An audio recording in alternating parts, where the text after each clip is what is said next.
Hello everybody, welcome to my video. Today's video,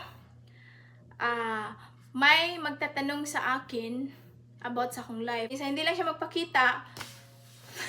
So, let's do it. When did you become a Christian? Bata pa lang ako, Christian kasi yung parents ko, si mama and papa, Christian na sila. So, dinadala na nila ako dun sa church. So, bata pa lang ako, Christian ako. And then, 12 years old, ako na bautismuhan.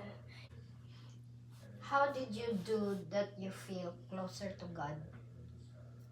Prayer is the number one. Feel closer to God. Number one is prayer every day. Ako, nagpe-pray ako morning and afternoon. Bible study, of course. Going to church kasi dyan ka maka-learn. Going to church, listen, reading the book, reading the Bible. Yan. Tapos kailangan mo talaga i-ask kay God din. Not just in your own knowledge, your own wisdom. Faithful kay God, true follower kay Jesus. How you feel that Holy Spirit is in you? Holy Spirit. Ma-feel na ako kasi ang Holy Spirit kasi He is my protector. Ang peace, joy, love, and self-control. Yan ang the fruit of the Holy Spirit. Pero alam ko kasi pag ang Holy Spirit na guide sa akin kasi minsan may mga time na kailangan ko yung mga time na minsan pupunta ako doon tapos may sa akin na huwag kang pupunta doon, hindi yan for God's kingdom, hindi yan for glorifying God, that's for worldly thing. So I think that's the Holy Spirit telling me not to do it. Okay. What is the meaning of Christian woman for you?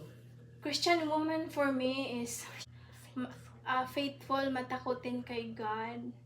Tapos, minsan din, makita ko sa dawi sila magsalita. Dawi sila magsuot ng mga damit. Pero sa ibang mga religion, wala yan. Pero ako kasi nag-grow up ako ng yung strict. Kailangan hindi susuot ng short shirt. Kailangan talaga long dress. Kasi temptation kasi yung mga short. What are the verses you know in the Bible? So first, I remember when I was a kid, Psalms 23, 1 to 6, and then John 3:16, and Jeremiah 29:11, Psalms 91. Okay. Mm-hmm.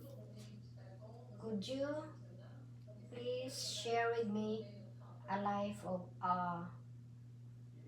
one character in the Bible that you know? King David. Ang paborito kong story about sa life ni David, yung best friend niya si Jonathan, yung gisave siya ni Jonathan na anak ni King Saul. Kay si King Saul, papatayin sana niya si David kasi galit siya kay King David. Tapos ang anak niya si Jonathan, siya ang nagprotect. Kaya sinabi niya kay David, yan. So they're best friend now. They call that, dito sa natin. Naalala ko, is really nice story. Ko lang sa inyo, i-share ko lang sa inyo kung ano si David and Jonathan. David's closest friend in the Bible was Jonathan, the son of King Saul. Their friendship is a well-known story in the books of 1st and 2nd Samuel.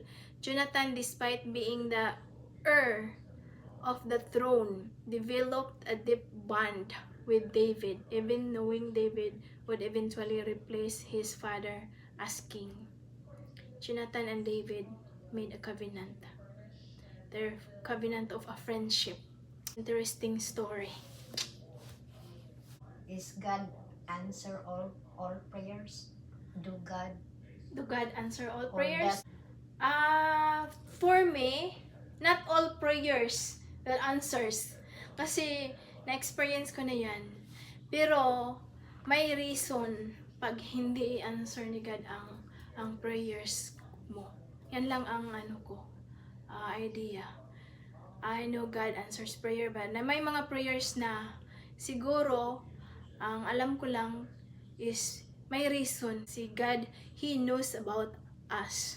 Before He formed us in the womb, He already know. Sa Jeremiah. In I think in the book of Jeremiah, before I form you, that's his he told Jeremiah, I think God told Jeremiah that before I form you in the womb, I knew you. I created you.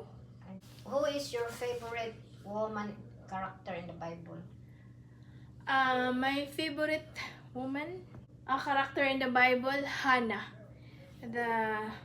Hannah is a beautiful story. Hannah, hindi siya magkaanak. So, pumunta siya sa temple, nag-pray siya, nag-umiyak siya doon, nag-pray siya, para lang magkaanak siya. Pero, ang gi-ask niya kay God, kung magkaanak siya, i-dedicate niya sa kay God. I-dedicate niya para sa Ginoo.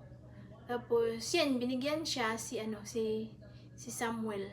So, si Samuel, bata pa lang siya, doon na siya, naglumalaki sa temple, sa simbahan. So, yan, ang story ni Hannah. So, God is good all the time. Basta mag-ask lang kaniya from your heart, He will answer you. Pag dili ganin, ay reason. Sa mga audience ko, thank you so much for watching. I hope na blessed kayo. And then, sa live ko dito ngayon, kaya kasama ko ngayon, may devotional Bible sharing lang kami. Anong schedule naman every week. So, sa audience ko, baka may mga prayer request kayo, we are willing to pray. Comment lang down below and we will pray for you. That's all, and thank you for watching. See you on my next video. God bless everybody.